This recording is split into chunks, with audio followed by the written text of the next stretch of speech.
Hello, everybody. I wonder how many of you would agree with me that it's just so sad. It's so unfortunate. It's so tragic. It's so harmful when we do not learn relationship skills in school. And we wonder why people get divorced. We wonder why there's domestic abuse. We wonder why there are affairs. We wonder why people are sad. We wonder why children come up in broken homes and they end up dysfunctional and just transferring these poor relationship skills one generation to the next. My God, my God, my God. Woo! Let me take a deep breath here. In the years of my marriage, the years of counseling and coaching, hearing story after story, being invited into the privacy of other people's relationships, I have learned so much. My God. I have learned that we come, and this is nothing new, you know it, but maybe somebody's listening today that is going to have an aha moment and say, yep, that's it. It's not that we marry people that are bad. It's just that we come into our relationships with baggage and no skills. And people will brag and say, well, he or she never hit me. He or she never did, you fill in the blank. But they hurt each other in other ways. And one of the most common ways that we hurt people is that when we don't have the relationship skills and someone touches a wound in our heart, someone pushes that button, a trigger, we go off on the other person and we attack the other person and they're not even aware of why you're doing it. It's because many of us never learn how to heal that wound. Many of us never learned those relationship skills to realize that hurt people hurt other people. And so we get into relationships and marriages and even business relationships too fast. We haven't done the homework to understand that either you're not ready or they're not ready. And so what happens is that, well, let me give you an example. I now know what pushes my button. I know my emotional triggers. I know that little girl, what happened to that little girl, that when someone raises their voice at me or someone tries to tell me what I cannot do because we were so restricted in our lives as little girls, that freedom means a lot to me and peace means a lot to me. Love means a lot to me. And so if someone raises their voice at me, as it happened to me in my childhood, it's a trigger and I go off or I go in and I withdraw. Because our home was not full of a lot of joy and a lot of happiness and a lot of laughter, even though we had security and we had stability, there were other things that were missing. So when I see that happening in my life or the lives of others that I care about, it's a trigger. And I either get very upset or I get worried or I get anxious because that's so important to me to see families stay together. It's so important. And so I just want to share with you today that get in touch with those emotional wounds, those areas that have not healed. Because if you don't, the minute somebody touches that wound, you are going to become so self-righteous, defensive, argumentative. You will find yourself attacking someone and they don't even know why you erupted. It's because they touched something in you and the trigger went off and you kill them with your words. You kill them with your judgment. You kill them with those toxic words. And sometimes, well, not sometimes, often really, verbal abuse lasts longer than a physical abuse. We remember those words, we ruminate, we think about what was said to us as a child, or said to us in a previous relationship, or said to us in a classroom, or said to us in the bed of intimacy, or something that was said to us on the job. And that criticism, that wound stays. And when somebody repeats that same type of behavior, it triggers something in you and you go off on the other person. And so what I found is that when two people are committed to healing, when two people are committed to working through those wounds, you have to realize the minute you walk away and you step away and you slam the door, or you get in the car, or you go to the bar, or you go to someone else's bed, Now the problem is going to escalate because now the person feels abandoned twice. Yeah. And so what happens when you and I don't have relationship skills and you come into a relationship with secrets, betrayal, affairs, when you come into relationships and you haven't healed those wounds, now that person that you are engaged with, be it a friend, a lover, a coworker, when they touch those buttons, they're going to get attacked because they pulled the trigger because of their behavior that reminded you of past behavior, reminded you of a past relationship, reminded you of your childhood. And then you go off on that person.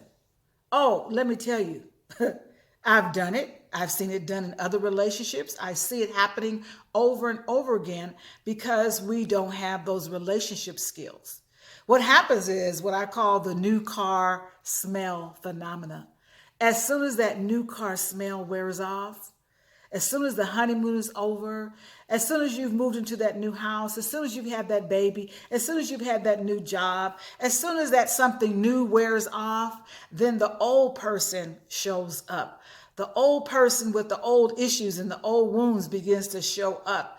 And somebody could say anything, do anything, and trigger an emotion that has not been healed. Maybe you were betrayed in the past.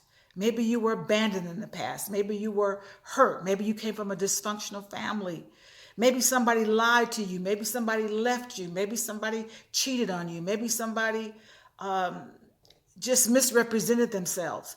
And so in the future, when other relationships even show you a glimpse of what you experienced in the past, you can go off on that person, not realizing you haven't healed that wound yet. I hope I'm making some sense here. I just had to share this because I wish I could thank every single client that I have coached because I learned so much. I need to thank God for constantly removing layer after layer from me so I could understand myself. Through my self-reflection and my self-meditation, I'm understanding more and more when someone says something or does something, how that can trigger an emotion of an outburst, or if we don't have an outburst, we have an inburst, and we just go within and we shut down and we isolate, or we give somebody a silent treatment. I learned that from my mother. That was her choice of weapon, was just don't say anything. And it used to hurt me so bad. God blessed her soul. May she rest in peace.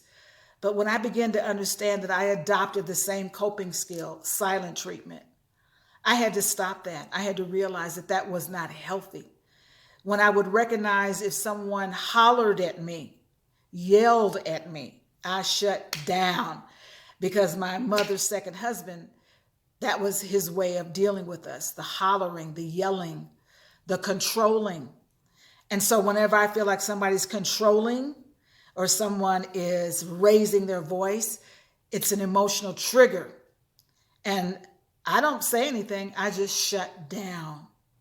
And whether your strategy for dealing with hurt is to strike out at someone or to shut it down, neither one of them are healthy. Neither one. And so I know I was born to teach emotional wellness because I was my first student and I was my first teacher. Learning how to become emotionally well and not allow other people to pull the trigger because you haven't healed that wound. Yeah.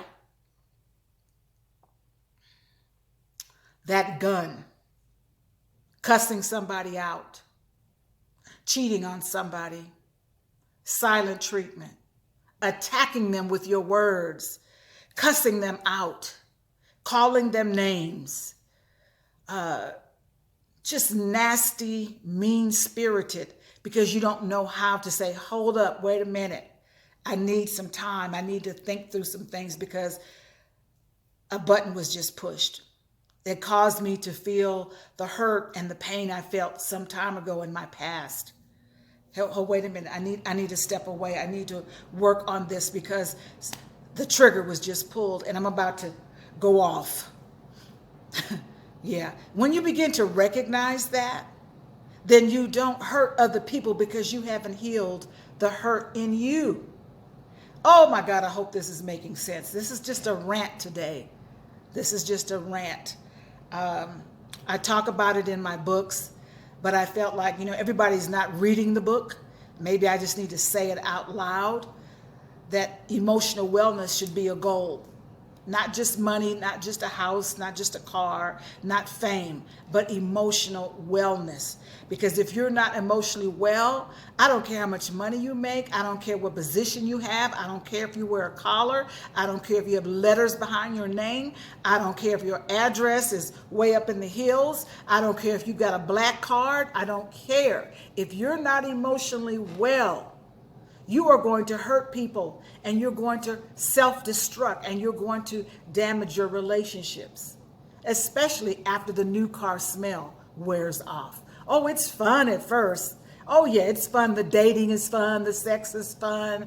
The trips are fun. The vacation is fun. Everything is new. But when all that new car smell wears off, all the areas in your life that have not been healed are going to flare up the minute that person says something or does something. And even if that person says something or does something, they're not wrong, but they triggered something in you. They cause you to relapse. They cause you to remember a pain. It's called eating your memories. Many times we eat our memories from our childhood, from a past broken relationship. We eat our memories from our parents. No parent is perfect. Listen, I'm not trying to put down my mom and my family. I'm just simply saying that I'm just like you. I come from a family that didn't have the coping skills, didn't have the relationship skills, didn't have the emotional wellness, didn't have the tools that we have today. And so I can't blame, and I'm not a victim. I have learned to take care of Jewel. I have learned to be honest with Jewel. But I had to connect the dots and say, oh, that's why I act like that. Oh, that's why I react rather than respond in a healthy way. Because when you're not emotionally well, you react. You don't think, you react. And your options for dealing with the situation become very narrow because you've got this tunnel vision. You only can see through the lens of a hurt person, only through the lens of a child, only through the lens of a person who felt invisible in the past, who was betrayed in the past, who was denied in the past, who was hurt in the past. And so you look through that lens and it's very narrow. And so you strike out at another person who reminds you or who pulls the trigger, and that emotion you begin to experience all over again. I have worked with women that have been emotionally abused, and what happens is that once they get better, and the minute someone tries to control them, the minute someone does anything that is familiar, a familiar pattern, then they get full of righteous indignation rather than say, I got to modulate that. Everybody's not here to attack me. Everybody's not here to control me. Everybody's not here to hurt me. Everybody's not here to cheat on me. Everybody's not here to lie to me. But if you have not healed that area, that wound in your heart, you will begin to react rather than respond to future situations that look similar, that trigger an emotion that has not been healed. I am Jewel Diamond Taylor. I am a conference speaker. I'm an author. I'm a life coach. I'm the founder of Women on the Grow. I'm an emotional wellness advocate and teacher. And I help others to become emotionally well. I'm a person that's in progress. I continue to study. I continue to pray. I continue to seek the Lord to open up my eyes and to open up my ears that I may learn how to self-correct, how I can learn not to dump on other people, how I can learn to be emotionally well when things come up in my life that remind me of a wounded past. I am what they call a wounded warrior, and I'm here to empower you. Won't you reach out to me? My website is jeweldiamondtaylor.com or womenonthegrow.org. My email address is jewelmotivates@gmail.com. If you would like to reach out to me to schedule some one-on-one to work on your emotional wellness, give me a call, 323-964-1736. If you'd like to invite me to come and speak on the topics of overcoming trauma, emotional wellness, living in your purpose, if you want to have me come and tell my story of resiliency, if you want me to come and tell you my story of how I've been on the speaking circuit for 34 years and went from free to fee, if you want me to tell you the story of how I became an author, how I became a life coach, how I'm balancing being a wife of, 49 years this year. If you want me to share with you how to balance your personal life with your professional life, I'm your girl. Give me a call. Visit me on Facebook. Visit my website. Share this video if it means anything to you. If there's someone in your life that you know could benefit from this message, why don't you hit the share button today? God bless you.